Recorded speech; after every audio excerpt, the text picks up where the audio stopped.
যে ব্যক্তি উলামা একরামের মারে তো সে কি বিদ্বেষী কিনা? বাংলাদেশে যে পরিমাণ উলামা একরাম আছে, মাঠে যদি এরা গ্যাঞ্জাম করতে চাইতো তাহলে যারা গ্যাঞ্জাম করছে তারা দ্বিতীয়বার মাঠ থেকে গ্যাঞ্জাম করে যেতে পারতো না। সাদ সাহেবের অনুসারীরা ওনারা এই গেটের মধ্যে হামলা করছে, সাথীদেরকে মারছে। আমরা মাঠ থেকে নিজেকে হেফাজত করছি, আমরা মারামারি করি নাই, আর ভবিষ্যতে আমরা মারামারি করব না। আমরা বিদ্বেষ চাই না, আমরা সংঘর্ষ চাই না, আমরা চাই সমাধান। হযরত ইলিয়াস সাহেব রহমতুল্লাহ একটা কথা বলছে, সবসময় এই দোয়া করতেন যে আল্লাহ এই দাওয়াতের মেহনুর সাথে সাথে উলামা একরামকে লাগাই দেন। আমাদের বাংলাদেশে যারা আলেম উলামা আছে তারা বিশ্ব ইজতেমা করতে পারবে কিনা? আমাদের ইনশাল্লাহ 100% ধারণা আমরা করতে পারবো। আর আমাদেরকে সরকার থেকে অনুমতি দেওয়া হয়েছে, তো আমাদের কাজ চলতেছে, আমাদের উলামা একরামের পক্ষ থেকে মেহনত চলতেছে। এই মাঠের কাজ আমাদের উলামা একরামই করতেছে, তো ইনশাল্লাহ আমরা উলামা একরামই করবো। আর হকের জয় সবসময় হইবই। একটা কথা আছে না, সত্যের নৌকা 7 বার ডুবে 7 বার উঠে, আর মিথ্যার নৌকা একবার ডুবলে এটা আর উঠে না। তো ইনশাল্লাহ আমরা মার খাইতে থাকি। সাহাবে আজমানগণ মার খাইছে, আমরাও মার খাইতেছি। তো আল্লাহ পাক দুর্বলের সাথে আল্লাহ আছে, তো আমরা সবল হইতে চাই না, আমরা মায়ের দিতেও চাই না। আমরা দুর্বল অবস্থায় আছি, দুর্বলের সাথে আল্লাহ আছে, আর আমরা দুর্বল অবস্থায় মেহনত করতেছি। আর এই দাওয়াতের মেহনত হলো দুর্বলের, এটা মায়ের খাওয়ার না। আপনারা বিগত দিনগত দেখছেন টঙ্গীর মাঠে গেট ভাঙ্গা ওনারা ঢুইকা ছাত্রদের উপরে হামলা করছে, উলামা একরামদের উপরে হামলা করছে, আলেম উলামাদেরকে মারছে। যদি বাংলাদেশের জনগণ, বাংলাদেশের যে পরিমাণ উলামা একরাম আছে, যদি চায় মাঠে যদি এরা গ্যাঞ্জাম করতে চাইতো তাহলে যারা গ্যাঞ্জাম করছে তারা দ্বিতীয়বার মাঠ থেকে গ্যাঞ্জাম করে যেতে পারতো না। তো আমাদের উলামা একরামরা গ্যাঞ্জাম চায় নাই। যখন আপনার উপরে মাথায় কেউ বাড়ি দেয় তখন আপনি কি করবেন? অবশ্যই বাড়ি ঠেকাইবেন। আমরা শুধু ঠেকাইতেছি, আমরা বাড়ি আমাদের ফিরাইতেছি, আমরা বাড়ি সহজে দিতে চাইতেছি না। সাদ সাহেবের অনুসারীরা ওনারা এই গেটের মধ্যে হামলা করছে, সাথীদেরকে মারছে। আমরা মাঠ থেকে নিজেকে হেফাজত করছি, আমরা মারামারি করি নাই, আর ভবিষ্যতে আমরা মারামারি করব না। কিন্তু আমরা এই দাওয়াতের মেহনত হইল কি, এক ভাইয়ের সাথে এক ভাইয়ের সৌহার্দ্যপূর্ণ ব্যবহার করা। আর বিগত দিনগুলোতে আমরা সৌহার্দ্যপূর্ণ ব্যবহার করছি, সামনেও করব।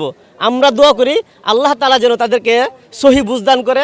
আমাদের এই আগের মতো যে এরকম আমাদের মিল মহব্বত ছিল, একই প্লেটে আমরা খানা খাইতাম, ওইভাবে যাতে আমরা আবার আগের মতো মেহনত করতে পারি, সেই দোয়া আমরা সবাই করি। আমরা বিদ্বেষ চাই না, আমরা সংঘর্ষ চাই না, আমরা চাই সমাধান। আমরা সমাধান চাই, আমাদের পক্ষ থেকে সমাধানের চেষ্টা করছে। ওনারা একটা দাবি নিয়ে বসে রয়েছে, প্রত্যেকটা মানুষের একটা দাবি থাকে না, ওনারা ছাড় দিতে চায় না। আমরা যারা সাধারণ আমরা কোনো উলামা একরামের সাথে কাজ করতে আসছি, আমরা জনসাধারণ। ওনারা উলামা একরাম না কিনা, ওনাদের যে আপনার কাকেলে যে সুরা আছে, সুরার মধ্যে ওনাদের যে 2 জন আছে, এই 2 জন একজন উলামা একরাম না। একজন ইঞ্জিনিয়ার, একজন প্রফেসর, আর বাদবাকি আমাদের পক্ষে যারা আছে সবাই উলামা একরাম।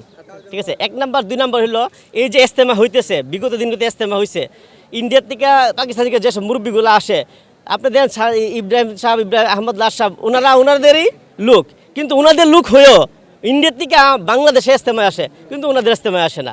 আপনি এতটুকু চিন্তা করেন যে আসলে ওনারা কতটুকু সহি আছে, আমরা কতটুকু সহি আছে, এটা বিবেককে প্রশ্ন করেছিল।